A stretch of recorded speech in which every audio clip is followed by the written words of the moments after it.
Hello, it's Keith here, and this is the fourth of the so-called StreetFighter programming tutorials. Now this is looking at my little game that you can see here, just beneath that advert there. Now this is basically, it's a sort of test demo that's basically simulating a Street Fighter 2 type game. So we've got our two little characters here and they can attack each other, and we've got life bars, and we've got a tile map. Now the tile map doesn't scroll in this demo, but the code underneath it does. It does allow for that. Basically the game uses a tile engine I've written, which I'm calling Mintile for minimum tile, very simple tile engine that can simulate sprites using the same code that does the tile map. And what we're going to do today is we're going to look at some of the code that actually handles that tile map, and I'm going to discuss it, and hopefully this might help you if you're looking to write your own programs. Maybe you get some ideas, and you're welcome to use any of my own code. If you want to steal parts of it, you're welcome to do so. So it's not really stealing because I encourage you to do it.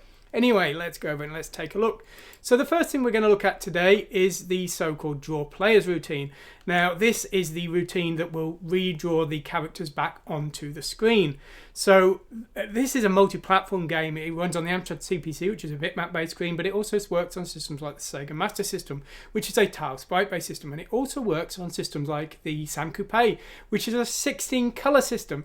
Now on the 16-color systems, the graphics in memory are actually only 4 colors still, and so we apply what's known as a tint, which is effectively selecting one of 4 palettes. So the 16 colors are split into 4 blocks of 4 colors, and this allows us to have less bitmap data, which reduces the risk of needing to do bank switching and annoying things like that, but still allows the game to have 16 colors on screen. So that's something I've done there, and you'll see this in parts of the code. Now, the code that does the tile map also does the sprites. The sprites are drawn onto the screen with the exact same code in the exact same way. So we need to configure the code to either draw the tile map itself or to draw the sprites onto the screen. The sprites themselves are made up of miniature tile maps. You see, that's how the program is allowed to use the same code for 2 jobs. Now, so what we're doing here at the start of the draw players routine is we are using the self-modifying code here to switch it back into sprite mode, effectively putting a no operation in part of the code here and basically stopping it from clearing the source tile map. The source tile map for the actual tile map would be a tile cache, which would be the updates needed to the background. But for the sprites, that's the actual sprite map, and we don't want to change that because if it's gone, it's gone. It's not coming back. So that's why we're doing that. On systems that are ROM based, we can't use self-modifying code, so we're using this tile clear marker, which will be a byte in memory, and we're using that. On systems that are 16 colors, we are setting the tint here by loading that into tile tint. Then what we're doing is we are loading IX with the pointer to the sprite data, sprite CPU there, or sprite sub here, or sprite player. So we're using this, and we are using draw sprite always to draw the player and the CPU. We redraw them every frame so that if they overlap, they will be redrawn correctly. We're only drawing the subsprites if their life is greater than 0. The reason for that is the subsprites are the fireballs, and if they're not on screen, we don't want to show them. So we're changing the tint for the CPU and the player so that the two have a different palette effectively, and we're just running the sprite drawing code to show those to the screen. So pretty straightforward there. Now, let's have a look in more detail at this the code that uses the tile map. Now, the Mintile routines themselves, we're going to go into detail in other tutorials because it's a huge block of code. So, as I say, at the moment we're just looking at this at a very top level view. We're going to go into details in that in a series of lessons later on because, as I say, it is quite complicated. But you should get a gist of how it works anyway. Now, basically, the way the tile map works is we have a tile map, which is a 36 tile wide definition of the background, and it's 36 tiles wide because the screen is 32 wide, and that gives us a 4 tile scrolling area so that we can scroll the screen. Now, the 32 tile wide tile cache is basically a series of updates that need to be applied to the current visible screen tile map. Now, this is used to remove sprites as they move around the bitmap screen. It's also used for updating the screen when it's scrolling, because parts of the screen, even if the screen has scrolled one tile, may still be showing the same tile in the same position after the scroll. So we don't want to update more than we need to in those cases, and so the cache is effectively just the changes. Now, what we do when we want to draw something like Chibico wins on the screen, for example, is we update the tile cache. We can then clear the screen and show the original tile map, and that will just disappear. So our print char routine doesn't actually draw to the screen, it draws to the tile map cache. Now, this is something that I've learned to my painful, learned a painful lesson basically with multi-platform programming. You want to funnel all of your functions down to as narrow a platform-specific module as possible. So I've got a read joystick routine, I've got a Chibi Sound Pro sound driver routine, and I've got a draw tile strip routine, and that's the only platform-specific code. Everything else is multi-platform. This is reducing the amount of reprogramming and giving me some vague chance of writing a multi-platform game without having a nervous breakdown in the process, although only some chance it's not looking good. Anyway, so what we're going to do is we're going to calculate the X and Y position within the tile cache of the character that we want to show to the screen. So basically all we're doing is we're taking the Y position, multiplying it by 32, taking the X position, adding this to the base of the tile cache, and then we're going to set the tile in the tile cache for the character that we want. Now we've got no characters below 32 in our font, and character 0, tile 0, sorry, in the cache is actually an unused tile. It's effectively transparent and just says skip to the next tile because it's a cache. It's just the changes, not the entire tile map. And so the tile 0 is we'll leave it alone, it's not changed effectively. So that's our print char routine. And we've got locate and print string routines, which are basically the same as they were before. It's only print char which has been tweaked to print into the tile cache. And as I say, that worked extremely well. I was very happy with how well that worked. Okay, so that's how our tile map can have characters printed to it and how we draw the sprites to the screen. Well, what about how we actually deal with this tile map in general terms? Now, suppose we want to clear the screen. As I say, everything we do graphically goes through the tile map routine because we don't want to write bitmap clearing screen routines because they won't work on a Sega Master System. So what we do when we want to black out the screen, if we're like showing the game over screen where the screen goes black and just the game over text appears, is we're actually clearing the entire tile map, which is, as I say, the 36 tile wide definition of what should be behind the players, and also we clear the tile cache, which is the current changes that are required to the visible screen. And we're in both cases setting them to tile 1. Tile 0 is unused, it's blank effectively, it completely skipped, not drawn. Tile 1 is the black tile that is actually for a black screen. So here we're setting the tile map and the tile cache all to tile 1. We're then going to instigate a repaint of the screen. So we're selecting the tint for the background, which is either going to be green or a kind of yellow colour, depending on if it's in the game or the title screen. And we're then doing the self-modification here, and this is effectively turning the tile map routines on so that when the tiles are transferred from the tile cache to the screen, they're written back to 0 in the tile cache so that next time nothing is done. Now, we're effectively loading BC with the value in A here. That's what that byte means. If we're drawing sprites, we load that with a 0, which effectively just skips over that. So that's how we're self-modifying the routine to do the sprites and the background bitmap and tile map. So that's what we're doing there. Now here what we're doing is we are selecting the address of the background tile bitmap data or the first tile number in the case of the hardware sprite systems, the hardware tile map system site, and we are loading the address of the tile cache, and then we're running the CLS routine. That is part of the Mintile routine, which will do the job of redrawing the entire tile map to the screen. So that's how we are doing a repaint of the screen and also how we are clearing the screen. So what about when we're drawing the actual in-game screen? Well, that is a little bit more complicated. Now this is effectively going to rebuild the entire screen from scratch in a lot of ways.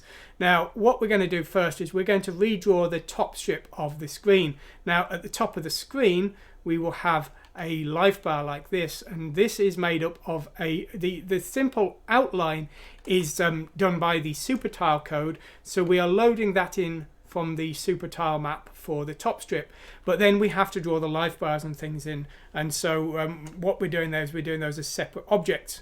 So that is what we're doing there, and then what we're doing here is we are transferring the entire 36 tile wide tile map for the background into the cache, effectively forcing a full redraw of whatever the background graphics are. So this will be the level scene basically. So that's forcing an entire redraw of the screen there. Then we're going to draw the player's life bar here. We're then going to draw the player's name, the human player that is. We're then going to go draw the CPU's life bar, show the CPU's player name, and we're going to show the time remaining, which will start at 60 seconds. Then we're going to show the scores. So we're going to show the first score there, and then we're going to show the second score. Now these are in different positions, of course. You can see this is the CPU's details and this is the player's details, and the other tricky thing is the life bars. They go in towards the center, so the code is having to deal with that. So let's take a look. Right, well, basically drawing the time is very straightforward. It's just a single byte binary coded decimal values, so we're using locate and print BCD. These are examples that I covered before in my tutorials. I'm reusing a lot of code over all of my games, partially because of necessity due to time constraints, but if it's not broken, I don't fix it. So if you want to see that, please see the other examples on BCD that I covered that original code. Printing the player name is pretty simple, really.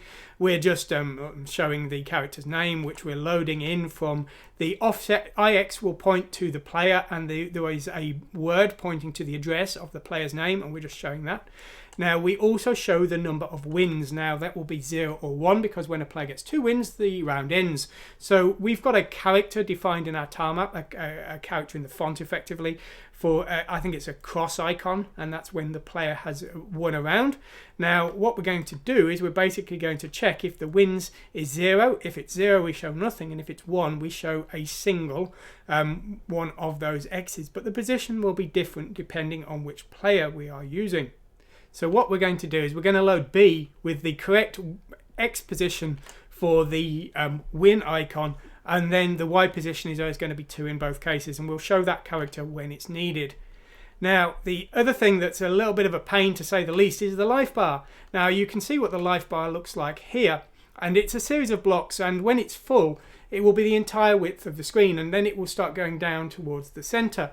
Now due to as I say, we're having to use the tile map, and for trade-off reasons I didn't have many tiles free, but I needed some smoothness of the descending life bar. So basically I've got 3 possible tiles I can use to draw the life bar: a full block, an empty block, or a block that's half full. And so we will use some combination of those 3 depending on how full the life bar is. But depending on which player we're drawing, we might need to draw an empty bit, the 1 block, and then the full bit, or the full bit, the 1 block, and then the empty bit. So we're going to have to do things differently, and we are using the print char routine in both cases. So in the case of the player, we're going to check the player number, and we're going to use the correct routine accordingly. So player 1 will have the life bar start at this position, and we will first draw the blank part. Then we will draw the middle part, and that is the correct block for the middle. I forgot to say there's actually 2 blocks, 2 versions of the middle block, which will either be shown or will not. There's just a single tile, and one has the left half full and one has the right half full, so that we can use a different one for the different players. And that's why we're defining in L a different tile number depending on which player is being used. So we're drawing the blank part, we may draw the middle part, and then we draw the filled part for player 1. For player 2 it's the opposite. We draw the filled part, then we maybe draw the middle part, then we draw the blank part. Now, so how do we do it? Well, basically what we're going to do is we're going to take the value within the player's life, and we're going to manipulate the bits in this way. We're going to ignore the bottom 3 bits. The 4th bit, bit 3, will effectively be define whether the half block is shown or not, and then the remaining 4 bits are the full part. So that's what we're going to do. So we're shifting the bits here, and we're then calculating how much of the life is empty, basically by negating it and adding 24. This now is effectively the amount that we need to show as empty. If it's not 0, then we are going to fill part of the life bar as blank there. That's what we're doing. Then we're going to show the middle bit. What we're effectively doing is we're testing bit 3 of the life, so effectively that H bit there. If this is 0, we're returning. If it's not, then we need to show that half full block there, so that's what we're doing there. And then finally, for the filled block, what we're doing again is we're taking the life, we're effectively keeping only the top nibble, and we're showing the full blocks to the screen. So we're using that draw life part, which is reusing part of the blank code here to save a little memory, and that will show the full part. So effectively we've got full part, maybe half empty block, empty part, and we're doing the opposite for the player 1. So that's the best I could figure out to do the life bar effect, and reuse the code and make the code as short as possible. But it was a bit of a pain. It's one of these things where, you know, if you were just going to make the simpler solution. You just, you know, you just show a number for the life, or just a filled block that goes across the screen and goes down towards the left for both players. But if you're trying to mimic something else, like, as I say, I'm trying to parody Street Fighter 2, so we want to have the life bars work like Street Fighter 2. So anyway, there we go. That's all we're covering today. If you like what you've seen, please like and subscribe. If you want to have a go with the code, go to the website, download the source code, and have some fun with it. And as I was you're welcome to use the code in any of your own projects. If you can do so, please go and use that code. Anyway, hope you've enjoyed what you've seen today. Thanks for watching, and goodbye.